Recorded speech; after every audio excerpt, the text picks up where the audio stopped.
रिश्तों को और आगे नई दिशा और व्यापक दिशा देने को प्रतिबद्ध हैं। प्रधानमंत्री और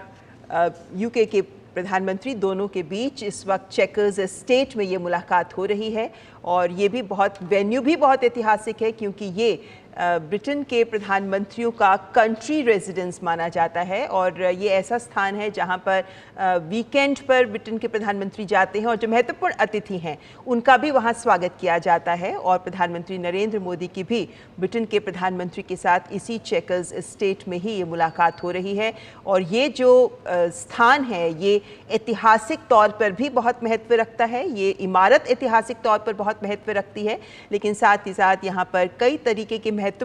ऐसे स्थल भी बने हुए हैं जो ब्रिटेन के इतिहास के महत्व को भी रेखांकित करते हैं। और ब्रिटेन के इतिहास की बात करें तो आज प्रधानमंत्री की ये मुलाकात ब्रिटेन के प्रधानमंत्री के साथ ये भी इतिहास में ही एक नए आयाम और नए अध्याय जोड़ती नजर आएगी, क्योंकि दोनों ही देशों के प्रधानमंत्रियों ने अपने अपने बयान में इस बात को रेखांकित किया है कि आज के मौजूदा परिवेश में दोनों देश एक दूसरे के साथ कदम से कदम मिलाकर रिश्तों को और प्रगाढ़ करने की दिशा में आगे बढ़ने को लेकर प्रतिबद्ध हैं। और इस दिशा में देखें तो आज का दिन ऐतिहासिक साबित होगा। तो ये भी कह सकते हैं कि ये चेकर्स एस्टेट जहां प्रधानमंत्री नरेंद्र मोदी के ब्रिटेन के प्रधानमंत्री कीयर स्टारमर के साथ ये मुलाकात हो रही है, ये चेकर्स एस्टेट गवाह बनेगा उस इतिहास का जो आज दोनों देशों के बीच रचा जाएगा मुक्त व्यापार समझौते के तौर पर। दोनों देशों के बीच जो द्विपक्षीय वार्ताएं होनी है अब से कुछ ही देर में, उसके तहत भी दोनों देश एक दूसरे के साथ सहयोग के नए क्षेत्रों में